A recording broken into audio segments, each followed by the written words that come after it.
नमस्ते मेरे प्यारे बच्चों, मैं सोनार सर। आज हम 10वीं का एक नया पाठ लेने वाले हैं जिसका नाम है ठेस। ये पाठ पूरक पठन के अंतर्गत आता है और इसकी विधा है अंचलिक कहानी। अंचलिक कहानी का अर्थ होता है किसी क्षेत्रीय भाग से जुड़ी हुई। इस कहानी के रचनाकार है फणीश्वर नाथ रेणु। आइए पहले हम लेखक का परिचय जानेंगे। लेखक का जन्म बिहार राज्य के पूर्णिया में सन 1921 में हुआ और इनकी मृत्यु सन 1977 में हुई।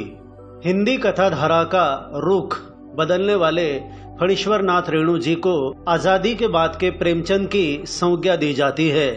आपकी कहानियों और उपन्यासों में आंचलिक जीवन अर्थात ग्रामीण जीवन की धुन, गंध, लय, ताल, सुर, सुंदरता, कुरूपता स्पष्ट रूप से दिखाई पड़ती है।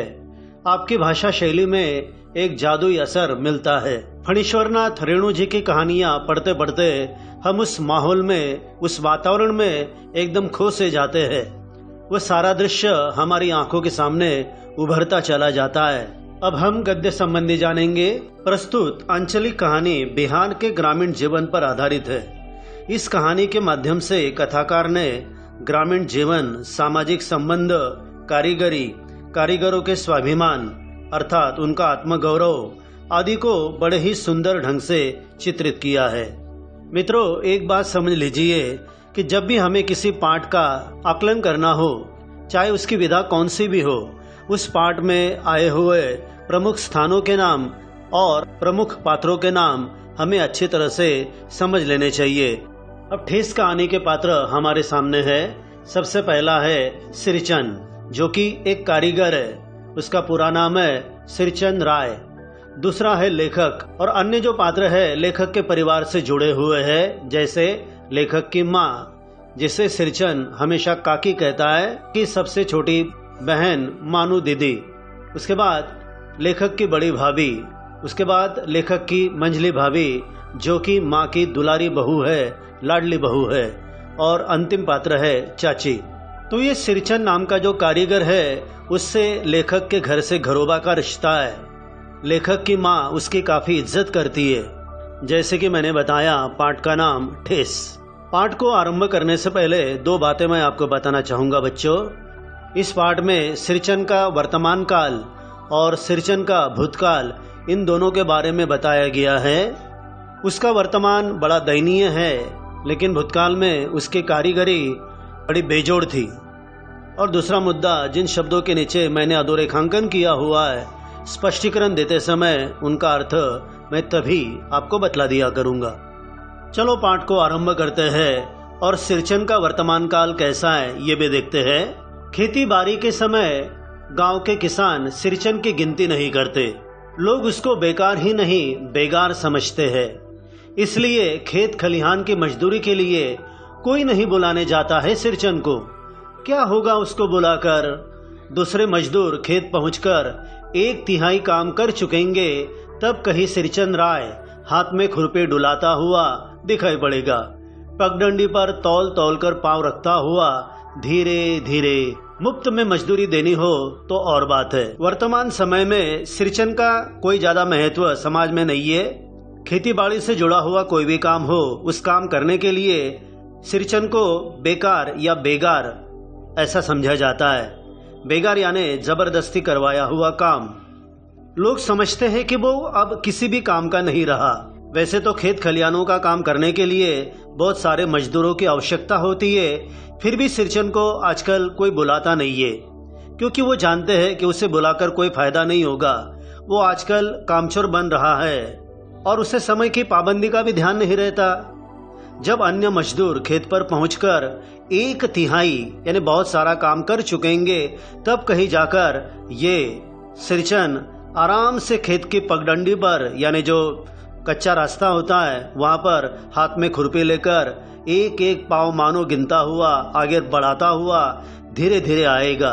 और जो आदमी इतना सुस्त है और समय का मोल नहीं जानता, वो भला क्या काम करेगा? हाँ भाई, अगर कोई उसे मुफ्त की मजदूरी देना चाहता है तो और बात है। यहाँ पर लेखक ने व्यंग्य किया है।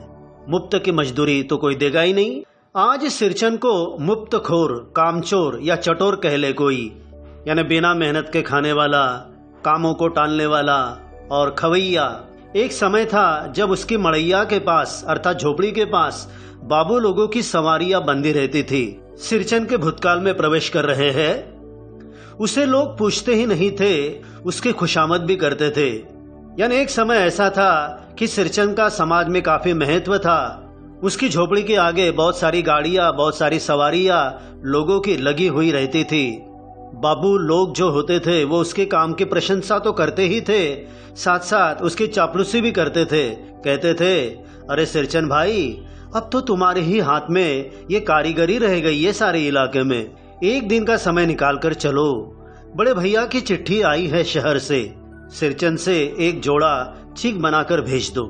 यानी बाबू लोग उससे काम करवाने के लिए बड़े उतावले रहते थे, क्योंकि सिरचन अपना हर काम बड़ी निपुणता के साथ करता था और इसीलिए बाबू लोग उसकी मिन्नत करते कि बड़े भाई की गांव से चिट्ठी आई है कि तुमसे एक जोड़ा चीक यानी बांस की तिलियों का पर्दा तुमसे बनवाना है। अब लेखक को अपना बचपन भी याद आता है। वो कहता है, मुझे याद है मेरी माँ जब कभी सिरचन को बुलाने के लिए कहती, मैं पहले ही पूछ लेता भोग क्या क्या लगेगा। जैसे हम कोई काम करवाने के लिए भगवान से प्रार्थना करते हैं, उसे नैवेद्य चढ़ाते हैं, भोग लगाते हैं, उसी तरह लेखक भी अपनी माँ से पूछता कि अब अगर हमें सिरचन को बुलाना है तो उसे क्या क्या भोग लगाना पड़ेगा माँ, क्योंकि सिरचन की आदतों से सारा परिवार परिचित था। माँ हंसकर कहती, जाजा बेचारा मेरे काम में पूजा भोग की बात नहीं उठाता कभी। माँ सिरचन से पुत्रवत व्यवहार करते थे और इसलिए उसे पूरा विश्वास था कि मेरे काम में वो कभी भोग चढ़ाने की अर्थात उसे खुश करने की बात नहीं उठाता। पड़ोसी गांव के पंचानंद चौधरी के छोटे लड़के को एक बार मेरे सामने ही बेपानी कर दिया था सिरचन ने, यानी उसकी इज्जत उतार के रख दी थी। पड़ोस के गांव में पंचानंद चौधरी नाम के एक व्यक्ति थे, प्रतिष्ठित, और उनके लड़के को बहुत ही डांट पिलाई थी सिरचन ने। तुम्हारी भाभी नाखून से खाटकर तरकारी परोसती है और इमली का रस डालकर कड़ी तो हम मामूली लोगों की घरवालियां बनाती है, तुम्हारी भाभी ने कहां से बनाना सीखी है।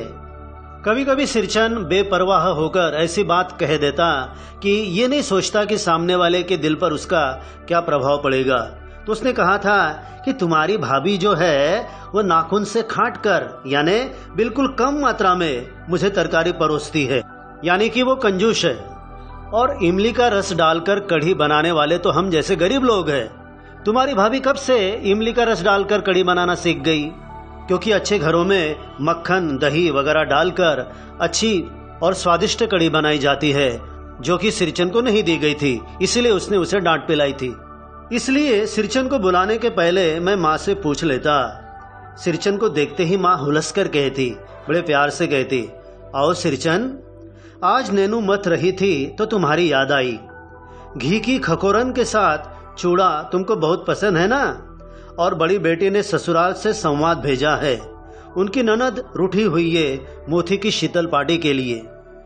घी बनने के बाद जो ब्राउन कलर का खकोरन होता है वह और उसके साथ चूड़ा, ये तुम्हें काफी प्रिय है, ये मैं जानती हूँ। तो वो देखकर मुझे आज तुम्हारी याद आ गई।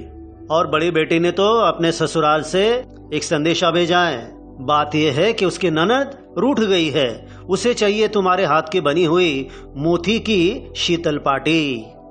बच्चों, यहाँ पर शीतल पार्टी का मतलब होता है ठंडक देने वाली चटाई, जो कि मोती की घास से बनाई जाती है, जो सिरचन बड़े कलात्मक ढंग से बनाता था। सिरचन अपनी पनियाई जीभ को संभालकर हंसता, यानी उसके मन में भी खाने का लालच पैदा हो जाता कि घी की सौंधी सुगंध सूंघकर ही आ रहा हूं काकी, नहीं तो इस शादी ब्याह के मौसम में दम मारने की भी छुट्टी कहाँ मिलती है। यानी आजकल मैं इतना व्यग्र हूँ कि मुझे सांस लेने की भी छुट्टी आजकल कहाँ मिलती है।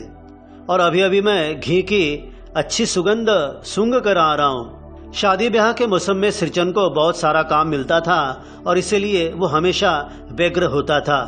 भले ही अन्य लोगों को वो इनकार कर दे काम के लिए, लेकिन लेखक की माँ को, जिसे वो काकी कहा करता था, उसके काम को कभी उसने आज तक इनकार नहीं किया था।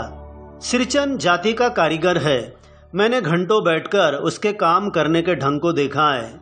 एक एक मोती और पटेर को हाथ में लेकर बड़े जतन से उसकी कुच्ची बनाता है। बांस की तिलियों की कई चीजें बनाने वाला सिरचन एक मंजा हुआ कारीगर है और उसका काम करने का जो तरीका है, तन्मयता पूर्वक काम करना, ये लेखक ने देखा है। एक घास होती है मोती की और दूसरी होती है पटेर की। वो अपने हाथ में लेकर उसका झाड़ू वगैरह बनाता, कुच्ची बनाता और फिर कुच्चियों को रंगने से लेकर सुतली सुलझाने में पूरा दिन समाप्त। ये एक प्रकार की बिनाई होती। बांस की एक तीली में दूसरी तीली फंसाई जाती है और उससे बनती है सुंदर सुंदर चीजें, जो कि कलाकारी का उत्तम नमूना होती थी। काम करते समय उसकी तन्मयता में यानी उसकी एकाग्रता में जरा भी बाधा पड़ी कि गेहूवन सांप की तरह फुफकार उठता। विषैला सांप होता है गेहूवन, तो उसके जैसा वो एकदम डांट पड़ता, फिर किसी दूसरे से करवा लीजिए काम। सिरचन मुंहजोर है यानी मुंह फट है, लेकिन कामचोर नहीं। यानी जब भी सिरचन तन्मयता पूर्वक अपना काम कर रहा हो तो वो ये नहीं चाहता था कि उसके काम में कोई बाधा डाले या बीच में बात करे। बिना मजदूरी के पेट भर भात पर काम करने वाला कारीगर। वैसे तो वो काफी अल्पसंतुष्ट था, किसी ने पेट भर चावल भी खिला दिया तो भी वो उसका काम कर देता। दूध में कोई मिठाई न मिले तो कोई बात नहीं, किंतु बात में जरा भी झाला वह नहीं बर्दाश्त कर सकता। मैंने कहा ना, भले ही उसे दूध के साथ मिठाई ना मिले कोई बात नहीं, लेकिन काम करते समय उसे उसमें हस्तक्षेप किया हुआ बिल्कुल सहन नहीं होता। सिरचन को लोग चटोर भी समझते हैं यानी पेटू समझते हैं। तली बघारी हुई तरकारी जिसे छौंकनी दी जाती है ना, ऐसी तरकारी, दही की कढ़ी, मलाई वाला दूध, इन सब का प्रबंध इंतजाम पहले कर लो, तब सिरचन को बुलाओ, दुम हिलाता हुआ हाजिर हो जाएगा। यहाँ पर सिरचन का स्वभाव विशेष बताया है कि उसे कई सारी स्वादिष्ट चीजें पसंद है और उसकी पसंद की चीजें अगर कोई उसे दे, ईमानदारी से उसका काम कर देगा और दुम हिलाता हुआ वहां पर हाजिर हो जाएगा। खाने पीने में चिकनाई की कमी हुई कि काम की सारी चिकनाई खत्म। यहाँ पर चिकनाई से मतलब है उत्कृष्टता। यानी खाने पीने में अगर कोई तुमने उत्कृष्ट चीजें उसे नहीं दी तो हो सकता है तुम्हारा काम भी बिगड़ जाए या फिर वो ठीक से काम ना करे, अर्थात काम में चिकनाई नहीं रहेगी। काम अधूरा रखकर उठ खड़ा होगा। आज तो अब अधकपाली दर्द से माथा टनटना रहा है, थोड़ा सा रह गया है, किसी दिन आकर पूरा कर दूंगा। किसी दिन माने कभी नहीं। कभी कभी वो बहाने भी बना लेता था। खाने पीने के मामले में अगर किसी ने उसे नाराज कर दिया तो वो अधकपाली दर्द का बहाना बनाता कि आज मेरे सिर में काफी दर्द हो रहा है, तो मैं फिर कभी आकर ये तुम्हारा काम कर दूंगा। तो फिर कभी या किसी दिन, इसका मतलब होता था कि वो कभी नहीं वहां पर लौट कर जाता। मोती घास और पटरे की रंगीन शीतल पाटी, बांस की तिलियों की झिलमिलाती चिक, सतरंगे डोर के मोढ़े, 7 रंग के जिसमें डोर होते हैं ऐसा बैठने का साधन मोढ़ा, भूसी चुन्नी, भूसी यानी मोटे अन्न का चोकर जिसे हम कहते हैं, और चोकर का अर्थ होता है गेहूं, जौ आदि के आटे को छानने पर उसका बचा हुआ जो छिलके का अंश होता है जिसे मराठी में कोंडा कहते हैं, वो चोकर। तो इस प्रकार की चीजें रखने के लिए मूंछ की रस्सी के बड़े बड़े जाले, हलवाहो अर्थात किसान के लिए ताल अर्थात जो ताड़ का पेड़ होता है, ताल के सूखे पत्तों की छतरी, टोपी तथा इसी तरह के बहुत से काम है जिन्हें सिरचन के सिवा गांव में और कोई नहीं जानता। मैंने कहा ना कि सिरचन एक मंजा हुआ कारीगर है और जिन वस्तुओं का यहाँ पर उल्लेख किया गया है ये वस्तुएं वो कलात्मक तरीके से बना लेता है। देखिए ये चीजें कितनी सुंदर सुंदर है। यह दूसरी बात है कि अब गांव में ऐसे कामों को बेकाम का काम समझते हैं लोग। बेकाम का काम जिसकी मजदूरी में अनाज या पैसे देने की कोई जरूरत नहीं, पेट भर खिला दो, काम पूरा होने पर एक आध पुराना धुराना कपड़ा देकर विदा करो, वह कुछ भी नहीं बोलेगा। तो सिरचन के जीवन में एक मोड़ ऐसा भी आया कि लोग उसके काम को ज्यादा महत्व नहीं देने लगे। जो सिरचन पहले स्वादिष्ट चीजें खाकर ही काम करता था, अब वो कभी कभी किसी ने पुराना धुराना कपड़ा दे दिया या पेट भर खिला दिया तो भी वह उनका काम पूरा कर देता था। समय का चक्र घूमता रहता है, किसी का महत्व बढ़ जाना, किसी का महत्व घट जाना, ये तो चलता ही रहता है और यही हुआ सिरचन के साथ भी। कुछ भी नहीं बोलेगा ऐसी बात नहीं। सिरचन को बुलाने वाले जानते हैं सिरचन बात करने में भी कारगर है, अर्थात निपुण है। महाजन टोले के भज्जू महाजन की बेटी सिरचन की बात सुनकर तिलमिला उठी थी, यानी उसे बड़ा गुस्सा आया था और उसने कहा था, ठहरो, मैं माँ से जाकर कहती हूँ, इतनी बड़ी बात। उस गांव में महाजनों की बस्ती थी, तो वहां के भज्जू महाजन की बेटी को एक बार सिरचन ने डांट दिया था। आगे सिरचन कहता है, बड़ी बात ही है बिटिया, बड़े लोगों की बस बात ही बड़ी होती है, नहीं तो 2-3 पटेर की पार्टियों का काम सिर्फ खेसारू का सत्तू खिलाकर कोई करवाएगा भला? ये तुम्हारी माँ ही कर सकती है बबूनी। सिरचन ने मुस्कुराकर जवाब दिया था।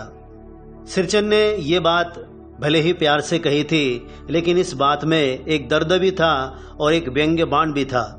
उसका कहने का तात्पर्य ये था कि तुम लोग तो बड़े हो, लेकिन तुम्हारी केवल बातें ही बड़ी होती है। अब देखो ना, तुम्हारी माँ ने मुझे केवल खेसारी का सत्तू अर्थात मटर की भुनी हुई जो दाल होती है उसका आटा बनाकर बनाया जाने वाला पदार्थ, तो वो देकर कोई इतना बड़ा काम करवाता है क्या? तो केवल खेसारी का सत्तू खिलाकर 2-3 पटेर की ये बड़ी बड़ी पार्टियां मैं बना रहा हूँ, ये तुम्हें शोभा नहीं देता, और ये बात तुम्हारी केवल माँ ही कर सकती है बबूनी। इस प्रकार उसने उसे ताना मारा था। आगे बढ़ते हैं, प्रसंग बदला हुआ है। इस बार मेरी सबसे छोटी बहन पहली बार ससुराल जा रही थी। मानू के दूल्हे ने पहले ही बड़ी भाभी को लिखकर चेतावनी दे दी है। मानू जो लेखक की सबसे छोटी बहन है और माँ की लाडली भी है, पहली बार ससुराल जा रही थी, तो मानू के पति ने क्या कहा था देखिए। मानू के साथ मिठाई की पतीली न आए कोई बात नहीं, उस समय का रिवाज था कि कोई पकवान भेजा जाता था ससुराल में, तो कहता है कि कोई बात नहीं अगर मिठाई की पतीली ना आए, लेकिन 3 जोड़ी फैशनेबल चीक और पटेर की 2 शीतल पार्टियों के बिना आएगी मानू तो? भाभी ने हंसकर कहा, बैरंग वापस। मानू के पति ने चेतावनी ही दी थी बड़ी भाभी को कि अब की बार जब मानू ससुराल आ रही है पहली बार, तो उसके साथ क्या चाहिए? 3 जोड़ी फैशनेबल बांस की तीलियों के पर्दे और पटेर की 2 शीतल पार्टियां, और वो भी सिरचन के हाथ की बनी हुई, नहीं तो बैरंग वापस। ये भाभी ने हंसकर कहा था, अर्थात कहीं वो मानू को वापस न भेज दे। इसलिए 1 सप्ताह पहले से ही सिरचन को बुलाकर काम पर तैनात करवा दिया था माँ ने। आप तो जानते हैं बच्चों की माँ अपनी बेटी से कितना प्यार करती है, तो मानू की खातिर 1 सप्ताह पहले ही माँ ने सिरचन को यहाँ पर तैनात अर्थात नियुक्त करवा दिया था। और क्या कहा था, देखो सिरचन, इस बार नई धोती दूंगी, असली मोहर छाप वाली धोती। मन लगाकर ऐसा काम करो कि देखने वाले देखते ही रह जाएं। कौन सी माँ ऐसा चाहेगी कि बेटी के ससुराल वाले उसके बेटी पर नाराज हो जाए या रूठ जाए? तो वो उनकी इस इच्छा को पूरा करना चाहती थी, इसलिए सिरचन को यहाँ काम के लिए रख लिया था। और अच्छा काम करने पर असली मोहर छाप वाली धोती का उसे प्रलोभन भी दिया गया था। और ऐसा काम करो कि देखने वाले बस देखते रह जाएं। इस प्रकार माँ ने सिरचन का हौसला भी बढ़ाया था।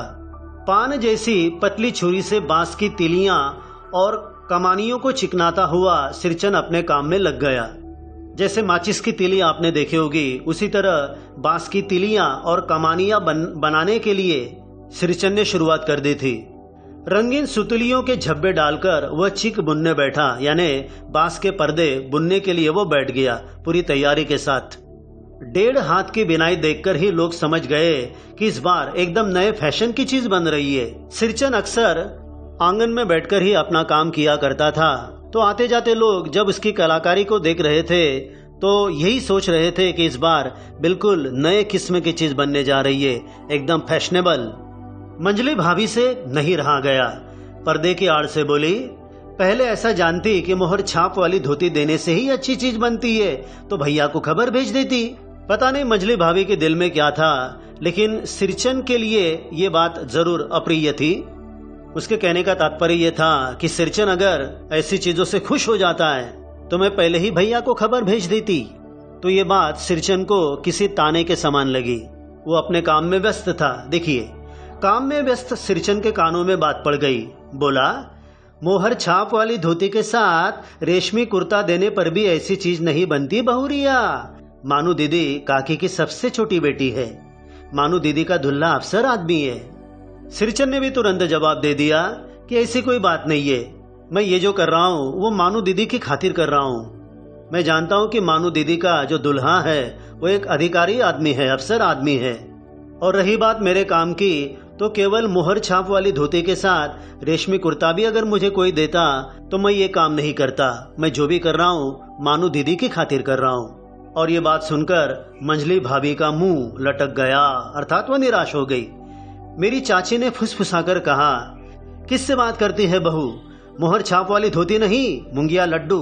बेटी की विदाई के समय रोज मिठाई जो खाने को मिलेगी, देखती है ना। मंजली भाभी के अलावा दूसरा एक पात्र है चाची। वो भी सिरचन को कभी ना कभी जली कटी बातें सुनाती रहती है। तो चाची ने मानो मंजली भाभी को कहा कि तुम पता नहीं किससे बात कर रही हो, तुम मुहर छाप वाली धोती की बात कर रही हो। अरे केवल उतना ही नहीं, उसे तो मुंगिया के लड्डू भी चाहिए, और बेटी की जब विदाई होगी तो उसे मिठाई जो खाने को मिलेगी।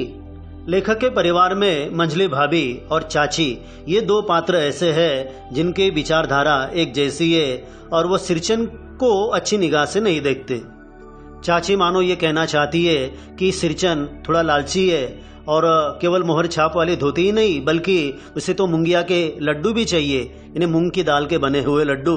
तो जब बेटी की विदाई होगी ना, उस समय उस दिन उसे अच्छे खाने को मिलेंगे।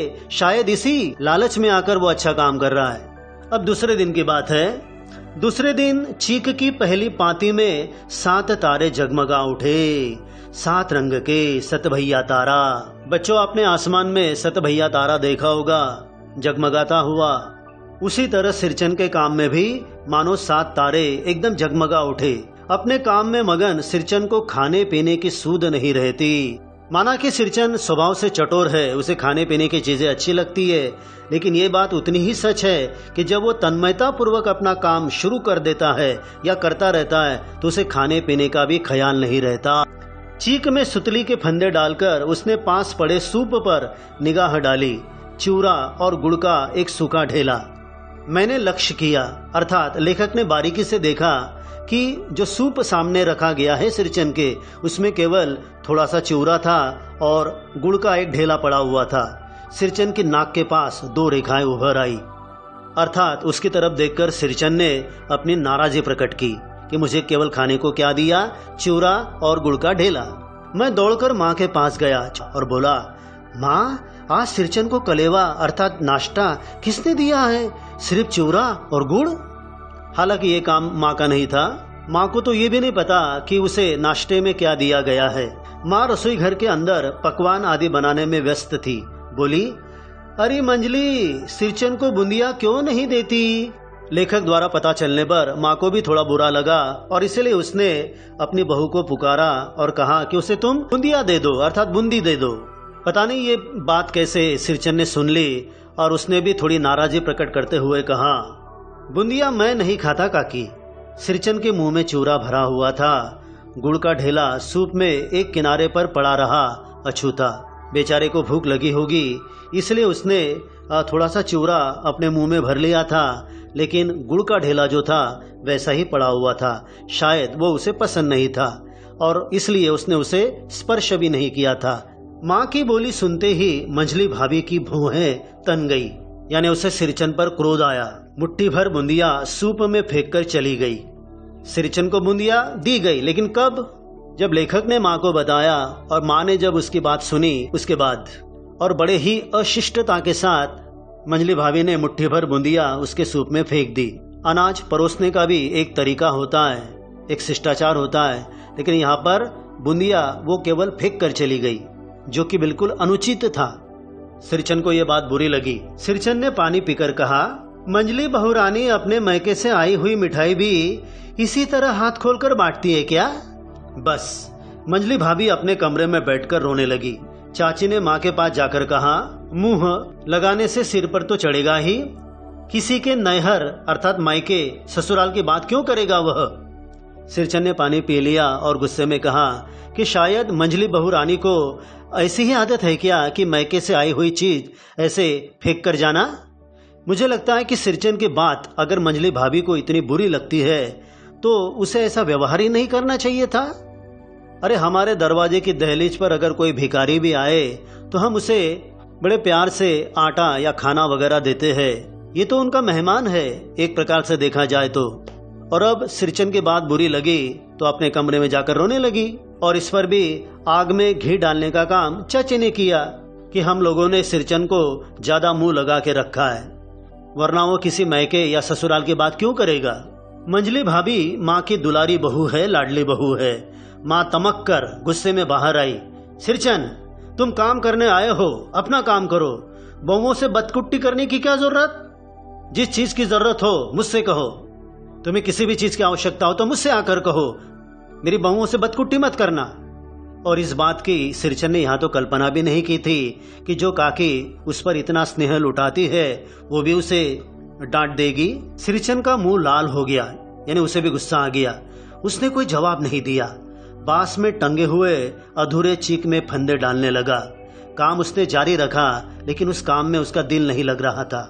मानू पान सजाकर बाहर बैठक खाने में भेज रही थी। बैठक खाने में अर्थात हॉल में कुछ लोग बैठे होंगे तो उनके लिए मानू पान सजाकर किसी थाल में लेकर आ रही थी।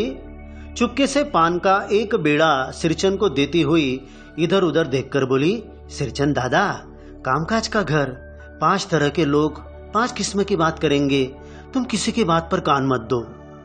मानू समझदार लड़की थी और इसीलिए मानू ने समझदारी से सिरचन से बात की। मानू ने कहा कि घर में कई प्रकार के कई लोग होते हैं तो तुम उनकी बातों की तरफ ध्यान मत देना दादा, तुम अपना काम करते रहो। सिरचन ने मुस्कुराकर पान का बीड़ा मुंह में ले लिया। चाची अपने कमरे से निकल रही थी। सिरचन को पान खाते देखकर अवाक हो गई, चकित हो गई। सिरचन ने चाची को अपनी ओर अचरज से घूरते देखकर कहा, छोटी चाची, जरा अपनी डिबिया का गमकौवा जर्दा खिलाना, बहुत दिन हुए। मानू के समझाने पर सिरचन ने अपना गुस्सा मन से निकाल दिया था, लेकिन अब चाची की वजह से शायद उसका गुस्सा बढ़ रहा है। चाची को गमकौवा जर्दा अर्थात तम्बाकू खाने की आदत थी, तो सिरचन ने थोड़ा सा गमकौवा जर्दा उससे मांग लिया, ये कहकर कि बहुत दिन हुए मैंने खाया नहीं है। चाची कई कारणों से जली भुनी रहती थी सिरचन से। गुस्सा उतारने का ऐसा मौका फिर नहीं मिल सकता। झनकती हुई बोली, तुम्हारी बड़ी हुई जीभ में आग लगे, घर में भी पान और गमकौवा जर्दा खाते हो, चटोर कही के। मेरा कलेजा धड़क उठा, हो गया सत्यानाश। लेखक सिरचन को, उसके स्वभाव को बहुत ही अच्छी तरह जानता था कि उसकी माँ ने सिरचन को यहाँ पर मानू के ससुराल वालों को खुश करने के लिए उसकी नियुक्ति करवाई है और उनके लिए यह काम कर रहा है। लेकिन आज पहले मंजले भाभी ने और उसके बाद चाची ने इसका तो दिल तोड़ दिया और इसलिए लेखक का दिल एकदम घबरा उठा कि अब क्या होगा। कहीं सिरचन नाराज हो गया तो, कहीं सिरचन अपना काम छोड़कर चला गया तो, ऐसे सवाल उसके मन में आने लगे। बस सिरचन की उंगलियों में सुतली के फंदे पड़ गए। मानो कुछ देर तक वह चुपचाप बैठा पान को मुंह में घुलाता रहा, फिर अचानक उठकर पिछवाड़े पीक थुकाया। पहले तो सिरचन इसी उधेड़बुन में रहा कि क्या करूं, काम करूं या ना करूं, लेकिन बाद में वह गुस्से से उठा और पान की पिचकारी पिछवाड़े जाकर थूकाया। अपनी छुरी, हंसिया वगैरह समेट संभालकर झोले में रखे टंगी हुई अधूरी चीख पर एक निगाह डाली और हनहनाता हुआ अर्थात दनदनाता हुआ आंगन से बाहर निकल गया। शायद सिरचन ये महसूस कर रहा था कि आज इस घर में उसका बहुत बड़ा अपमान हुआ है। उसका अपमान करने में किसी ने कोई कसर नहीं छोड़ी है और इसीलिए वो काम छोड़कर दनदनाता हुआ वहां से निकल गया। आखिर वही हुआ जो नहीं होना चाहिए था। अपने कारीगरी के जो साधन होते हैं, छुरी, हंसिया, वो सब उसने उठाए, संभाले, झोले में रखे और जो अपना अधूरा काम था उस पर एक प्यार भरी नजर डाली और वहां से वो चला गया। मानू कुछ नहीं बोली, चुपचाप अधूरी चीख को देखती रही। सातों तारे मंद पड़ गए। पता नहीं उस समय मानू के दिल में क्या क्या विचार आ जा रहे होंगे और मानू को भी अच्छा नहीं लगा होगा कि आज सिरचन का अपमान नहीं किया जाना चाहिए था। माँ बोली, जाने दे बेटी, जी छोटा मत कर मानू, मेले से खरीद कर भेज दूंगी। मानू, तुम्हें नाराज होने की कोई आवश्यकता नहीं है, हम मेले से ये चीजें लाएंगे और वही तो अपने ससुराल लेके जाना। कहानी में एक नया मोड़ आया है। मैं सिरचन को मनाने गया। क्योंकि लेखक जानता था ये रूठा हुआ है, उसे मनाना पड़ेगा, उसका दिल बहलाना पड़ेगा, उसे दोबारा वापस बुलाना पड़ेगा। देखा, एक फटी हुई शीतल पाटी पर लेटकर वह कुछ सोच रहा है। मुझे देखते ही बोला, बबुआ जी अब नहीं, कान पकड़ता हूँ, अब नहीं। मोहर छाप वाली धोती लेकर क्या करूँगा, कौन पहनेगा? ससुरी खुद मरी, बेटे बेटियों को ले गई अपने साथ। बबुआ जी, मेरी घरवाली जिंदा रहती तो मैं ऐसी दुर्दशा भोगता? ये शीतल पाटी उसी की बनी हुई है। इस शीतल पाटी को छूकर कहता हूँ, अब यह काम नहीं करूँगा। गांव भर में तुम्हारी हवेली में मेरी कदर होती थी, अब क्या? मैं चुपचाप वापस लौट आया। समझ गया कलाकार के दिल में ठेस लगी है, वह नहीं आ सकता। जो लेखक सिरचन को मनाने के लिए वहां गया था, तो लेखक ने देखा कि वो एक फटी पुरानी शीतल पाटी पर लेटकर कुछ सोच रहा है, और फिर उसने अपना जो दुख व्यक्त किया ये तो हमने देखा है। अब वो शायद ये कहना चाहता है कि मोहर छाप वाली धोती लेकर वो क्या करेगा। कई साल पहले उसकी पत्नी का निधन हो गया, खुद भी मरी और बेटे बेटियों को भी ले गई अपने साथ। और आज अगर उसकी पत्नी जिंदा होती तो क्या उसे इतने बुरे दिन देखने पड़ते?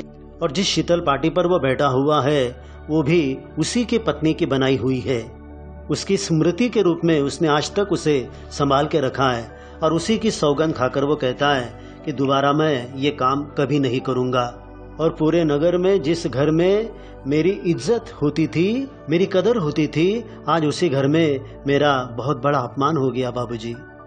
इधर बड़ी भाभी अधूरी चीख में रंगीन छींट का झालर लगाने लगी। ये भी बेजा नहीं दिखलाई पड़ता, क्यों मानू? यानी ये जो मैं झालर लगा रही हूँ ये भी तो कोई गलत नहीं दिखती, तुम्हें पसंद है? लेकिन मानू कुछ नहीं बोली बेचारी। किंतु मैं चुप नहीं रह सका। चाची और मंजली भाभी की नजर न लग जाए इसमें भी, क्योंकि लेखक अच्छी तरह समझ रहा था कि आज जो कांड हुआ है घर में, इसके पीछे मंजली भाभी और चाची इनका ही हाथ है। मानू को ससुराल पहुंचाने मैं ही जा रहा था। स्टेशन पर सामान मिलाते समय देखा मानू बड़े जतन से, यानी बड़ी मेहनत से अधूरी चीख को मोड़कर लिए जा रही है अपने साथ। देखिए बच्चों, ना तो उसने अपने माँ की बात सुनी कि वो मेले से उसे लाकर देने वाली थी। आखिर सिरचन की एक आखिरी याद, उसकी कला की याद समझकर वो अधूरी चीख अपने साथ मोड़कर लेकर जा रही है। मन ही मन सिरचन पर गुस्सा हो आया। चाची के सुर में सुर मिलाकर कोसने को जी हुआ, कामचोर, चटोर, जैसे लेखक को भी अब गुस्सा आ रहा है। गाड़ी आई, सामान चढ़ाकर मैं दरवाजा बंद कर रहा था कि प्लेटफॉर्म पर दौड़ते हुए सिरचन पर नजर पड़ी। बबुआ जी! उसने दरवाजे के पास आकर पुकारा। क्या है? मैंने खिड़की से गर्दन निकालकर झिड़की के स्वर में कहा। यानी लेखक ने भी उसे दुत्कारने की कोशिश की। सिरचन ने पीठ पर लदे हुए बोझ को उतारकर मेरी ओर देखा। दौड़ता आया हूँ, दरवाजा खोलिए। मानू दीदी कहाँ है? एक बार देखूं। मैंने दरवाजा खोल दिया। सिरचन दादा! मानू इतना ही बोल सकी। अचानक सिरचन को देखकर मानू एकदम खुश हो गई, और खुशी के मारे उसके मुंह से निकल पड़ा, सिरचन दादा। वो शायद पूछना चाहती थी, तुम यहाँ कैसे दादा? खिड़की के पास खड़े होकर सिरचन ने हकलाते हुए कहा। वो दूर से दौड़ता हुआ आया था, इसलिए हकला रहा था। ये मेरी ओर से है सब चीजें, शीतल पाटी, चीख और एक जोड़ी आसनी कुश की। गाड़ी चल पड़ी। अरे ये क्या चमत्कार हो गया! तो यहाँ पर सिरचन का हृदय परिवर्तन हो गया है। लेखक उसे मनाने के लिए घर भी गया था, लेकिन फिर भी वो माना नहीं था। लेकिन लेखक के जाने के बाद उसने ये सारी चीजें बिल्कुल तन्मयता पूर्वक बनाई मानू के स्नेह के खातिर, और अब वो दौड़ता हुआ वो चीजें देने के लिए आया था। मानू मोहर छाप वाली धोती का दाम निकाल कर देने लगी। सिरचन ने जीभ को दांत से काटकर दोनों हाथ जोड़ दिए। मानू फूट फूट कर रो रही थी, बिल्कुल भावुक होकर, और वो जोर जोर से रोने लगी। उसे सिरचन दादा पर एकदम प्यार सा उमड़ आया कि सिरचन दादा कितना अच्छा है, इतना उसका अपमान होने के बावजूद भी मेरे लिए उसने ये सारी चीजें यहाँ लेकर वो आ गया। और उसके बदले में जो मेहनताना मानू देना चाहती थी, मोहर छाप वाली धोती, वो भी उसने लेने से मना कर दिया। मैं बंडल को खोलकर देखने लगा। ऐसी कारीगरी, ऐसी बारीकी रंगीन सुतलियों के फंदों का ऐसा काम पहली बार देख रहा था। मतलब सिरचंद द्वारा किया हुआ ऐसा कलाकारी भरा काम जिंदगी में लेखक भी पहली बार देख रहा था, वो भी उसका दिल टूटने के बावजूद। तो विद्यार्थी मित्रों, ये कहानी यहाँ पर समाप्त होती है। इस कहानी से आपने ये जरूर सीखा होगा कि किसी भी कलाकार को दुख नहीं पहुंचाना चाहिए, उसकी कलाकारी का अपमान नहीं करना चाहिए, उसके दिल को ठेस नहीं पहुंचानी चाहिए। कलाकार का अपमान यानी हमारी सभ्यता और संस्कृति का अपमान, तो कलाकार का हमें सम्मान करना चाहिए, उसकी कलाकारी का भी हमें सम्मान करना चाहिए। तो मुझे पूरा विश्वास है कि ये वीडियो आपको अवश्य पसंद आई होगी। तो YouTube पर मेरा जो चैनल है हिंदी शिक्षक, आप उसे अवश्य सब्सक्राइब कीजिएगा। धन्यवाद।